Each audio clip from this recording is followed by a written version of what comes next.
Hi, everyone. Good afternoon. Ambassador, thank you for having me and giving me this important podium. Such a difficult situation. I see lots of division and confusion, lots of hatred, lots of misinformation. And everybody speaks on behalf of the children and on behalf of the innocent. But I am not sure about their real intention. But today I can speak on the authority of a Palestinian child, someone who grew up in that culture. Hamas' first crime against children in the Palestinian societies is not arming them or encouraging them to carry suicide bombing attacks. It's the religious, ideological indoctrination that I had to go through.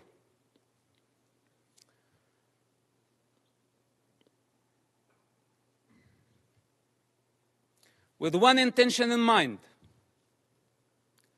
to annihilate the state of Israel. This is Hamas' primary goal.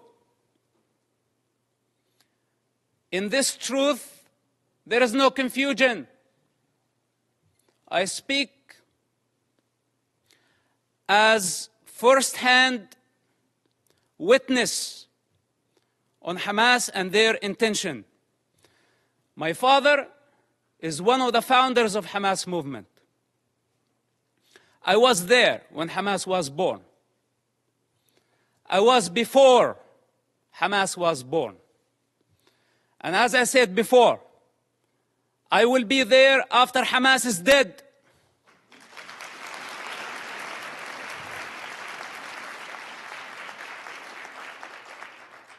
I am not a part of propaganda. I don't work for nobody. I only represent myself. And on this authority I speak. So don't be mistaken and take my words very carefully. Hamas is committing a crime against this generation and the next generations to come. So blaming Israel is not going to solve the problem. Imagine a 10-year-old child. When I disobeyed Hamas, I was tied up to a post and I was whipped by Hamas top leader. And I don't want to mention his name because he's not worthy.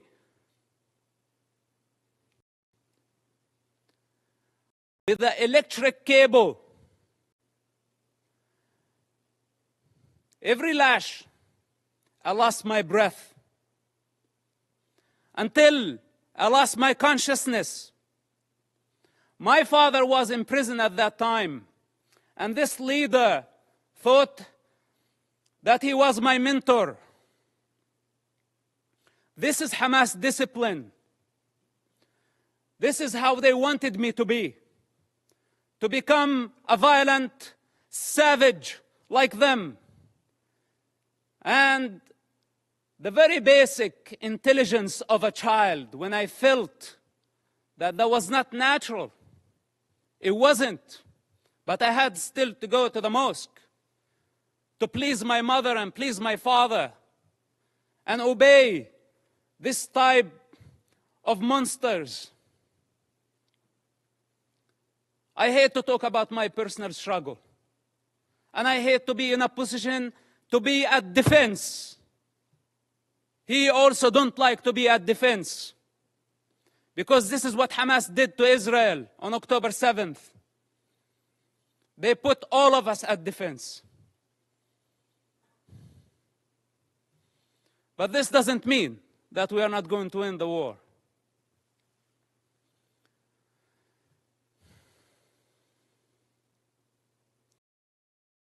growing up in that society,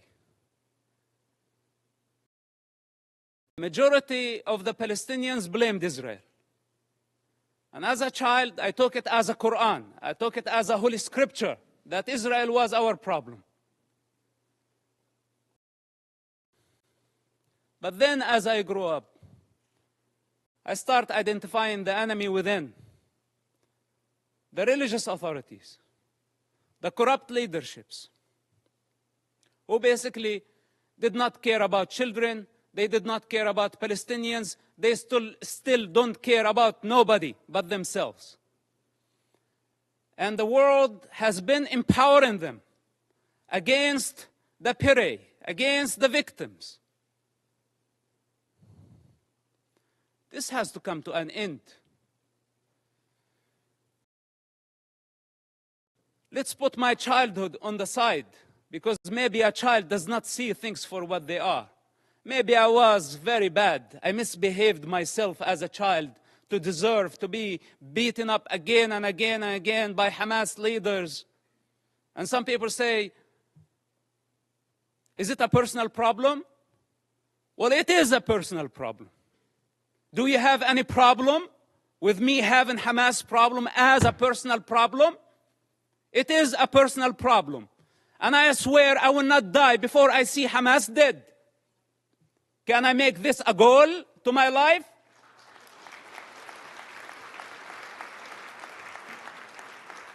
You know, unlike many of the leaders who sit here and give Hamas legitimacy by not condemning them, if the entire world stand there and say otherwise, the child witness within will always be there.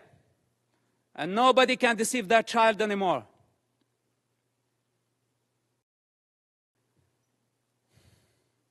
Then, as I grew up, I become the Hamas or the Islamic student movement president in our town. And I became part of the movement. It's just out of the love for my father and our family. I had no other choice, which somehow led me to imprisonment. At the age of 18, just a few weeks after my 18th birthday, May 28, 1996.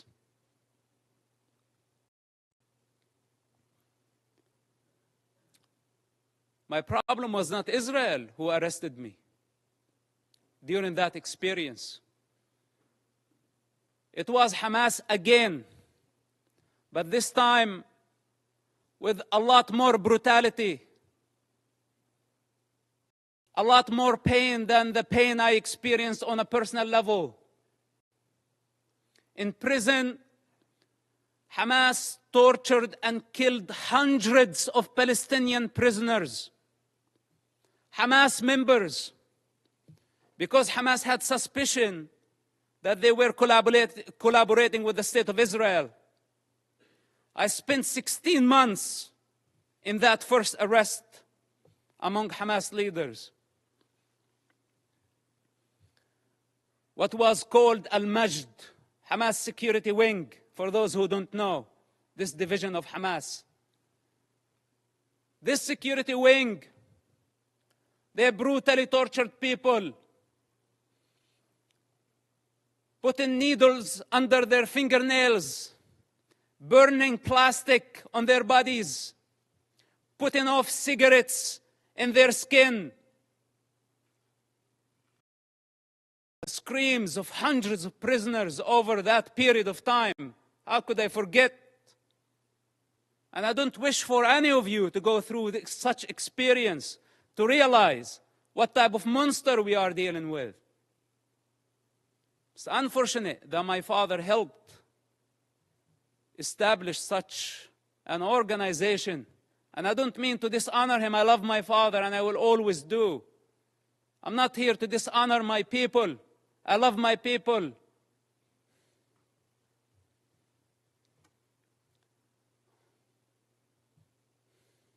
But I cannot believe how far Hamas was able to travel in this madness, and we could not stop them. After I was released from prison, I made very hard choices. And I don't have the time to go through all my motives, but yes, I had many motives. Many motives to fight against Hamas, and I still do. And nobody can get in my way. Not even the United Nations.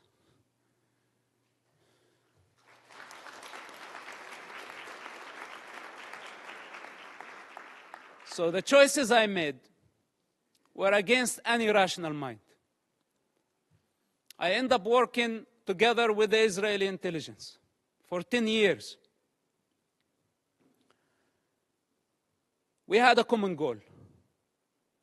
That goal was to stop suicide bombing attacks. Hamas, for those who don't know, or those who have short memory, carried many suicide bombing attacks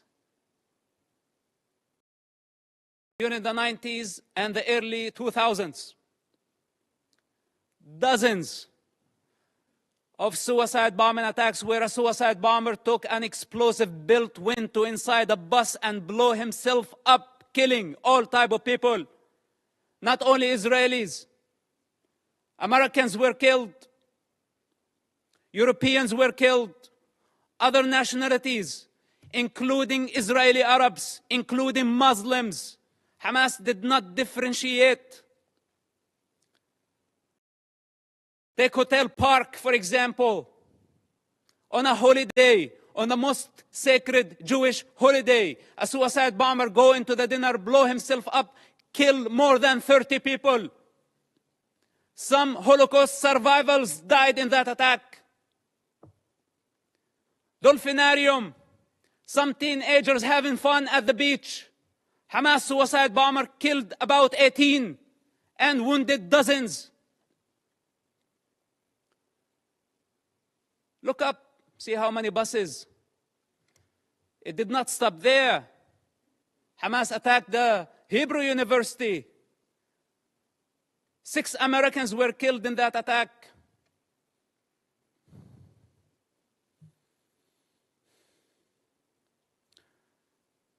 They targeted synagogues. They targeted everywhere. Knowing the Israeli retaliation, they invite violence. They love violence. Hamas, without chaos, cannot survive. It's their climate. This is where they thrive.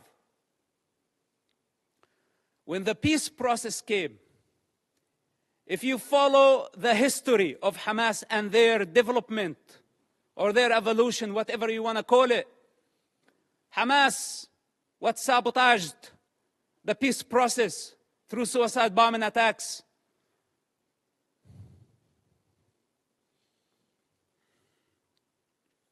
And they don't have a vision. That's the problem. Because nobody can satisfy their ambition when they are waging a holy war. We're not talking about IRA. We're not talking about other political terrorist organizations that we can pressure them, bend them, bring them to the negotiating table. We are talking about a religious group that does not believe in political borders, that wants to annihilate an entire race in order to build an Islamic state. I don't know what else can be said about this group. And I don't know why it's not obvious to everybody that the United Nations fail to condemn them. Bunch of rapists. This is what they are. Lower than animal consciousness.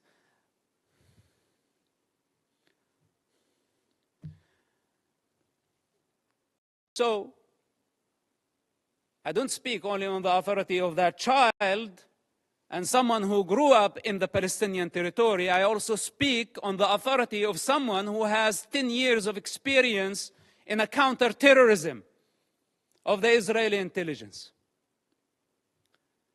It took us 8 years to capture someone by name Ibrahim Hamid, this mass murderer.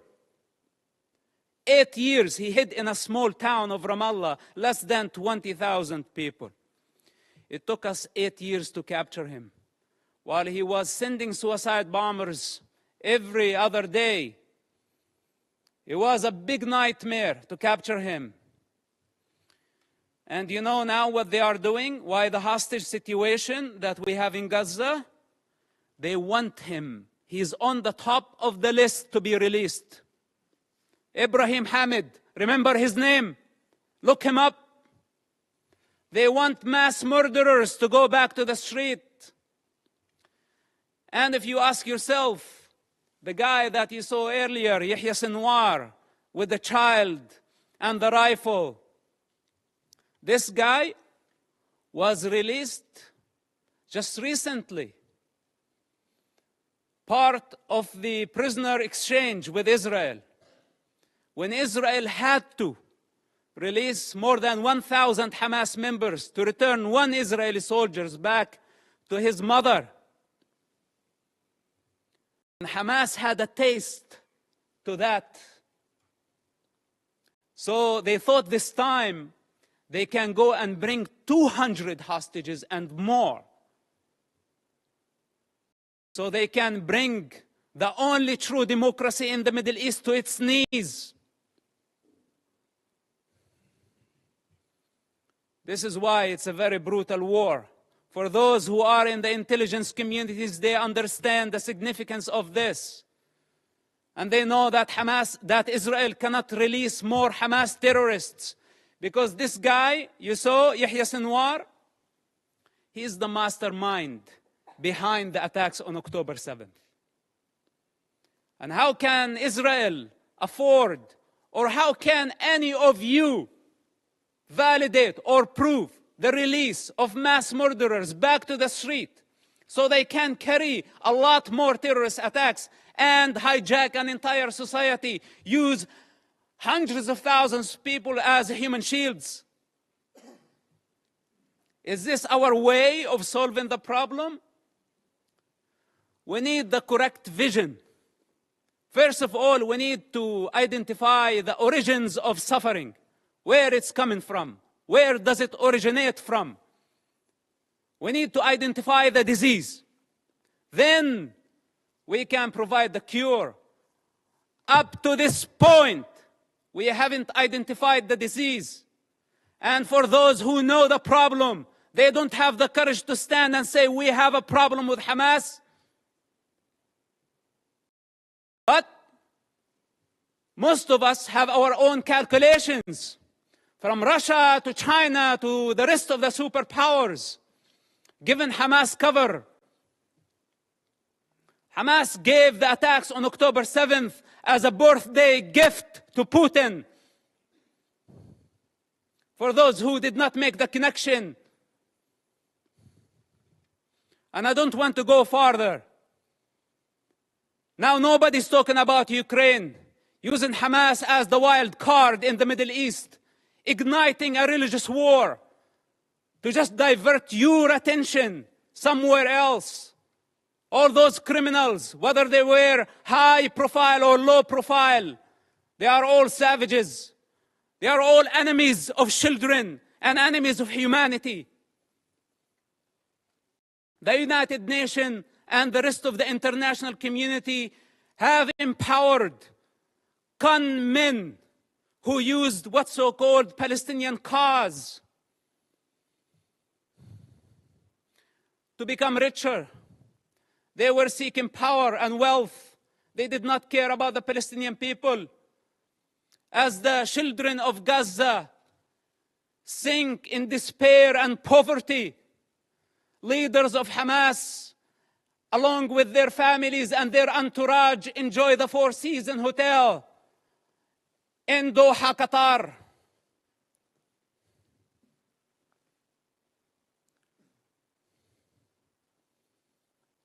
can continue putting our head in the sand, but then we have escaped our responsibility. I can go on and on for hours, or should I say for 45, 6 years of my life. But I don't have the time. I don't have the time.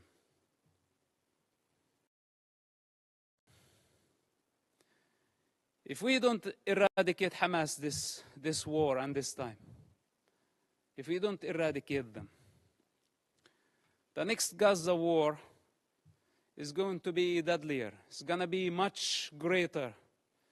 If today we are complaining about 10,000 casualties, even though I'm not sure about the numbers because it's Hamas statistics, I don't trust anything they say or anything they do. But even if it was true, it's actually a miracle that we have only this number.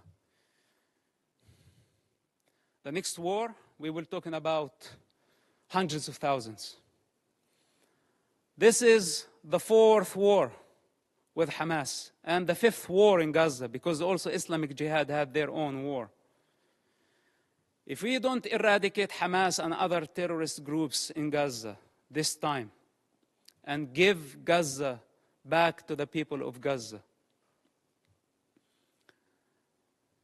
we will give them legitimacy. We will show them that we are afraid. And tomorrow, they will come back with vengeance.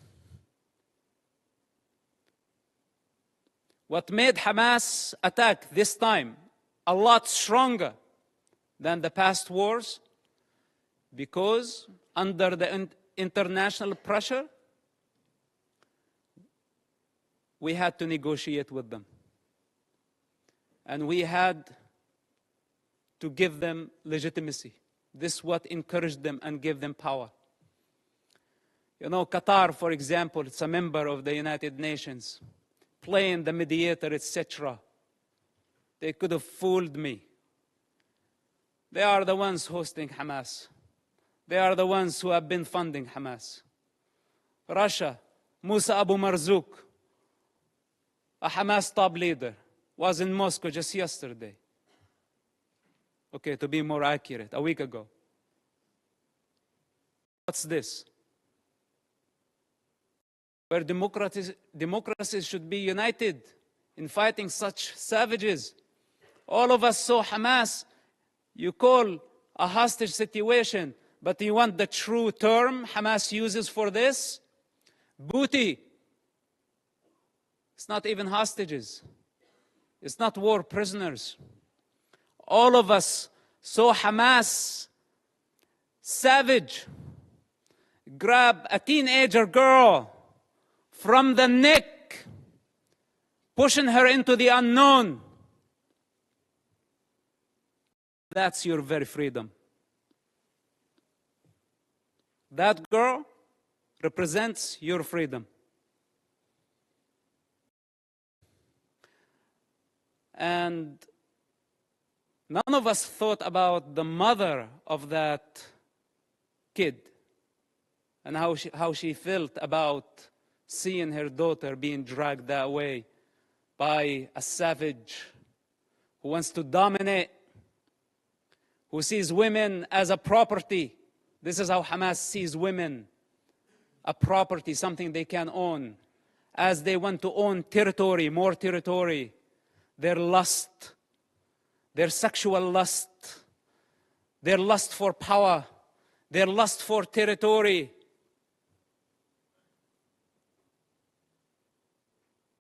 I had to die many times in order to transcend this mentality. So we are talking about a big problem. It's beyond Israel. And here is the danger. And with this, I will conclude.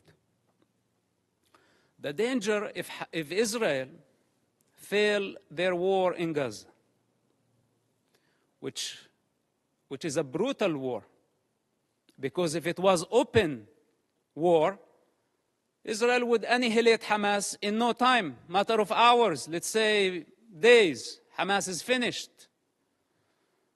But since Hamas strategy, it's a strategic thing of Hamas to take human shields. This crime cannot be forgiven. None of us should forgive this crime. Gambling with children's blood for political gain, it doesn't get worse than this. So Israel now got stained by blood. This is what Hamas wanted to happen from day one. They wanted to sacrifice thousands of children so Israel can take the blame. Digging tunnels and bunkers under hospitals, schools, launching missiles. A Hamas misfire, how many people killed at a hospital, and they went so fast to blame Israel, and the rest of the world listened to them and listened to their propaganda. Nobody is concerned to check what is true and what is false. Whatever that serve our political and short-term interest, we go for it. Suicidal, not knowing that we are going against evolution. We are going against the collective consciousness of humanity. We're going against the interest of children, the defenseless children who has no one to speak on their behalf. They don't have the power to discern. And yes, they are dying. But who's causing all this death? Blame is the cheap way. It's the way of the coward. Those who have the courage take responsibility. They don't blame.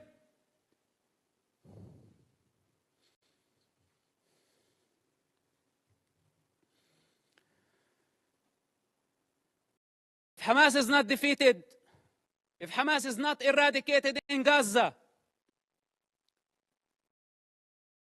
we will set the model. We will give the freedom to so many radical groups around the world, especially in Europe. Because many of ISIS have fled to Europe under civilian cover. They are sleeping cells in Europe. And there is a migrant problem in Europe. And there is an Islamic problem in Europe. And this is just a warning. If you really care for the global security, and I speak as a person who was part of the counterterrorism effort against radical Islamists, if Hamas is not defeated in Gaza, it will inspire many groups around the globe. They will see that few thousands of savages can blackmail the international community, the superpowers, and bring democracies to their knees. Many of them are watching now, and many of them are very happy about how the world is responding. And many of them are satisfied to see the state of confusion and fear and anxiety. This is the time to get united. Because if Israel fails in Gaza, all of us, we will be next.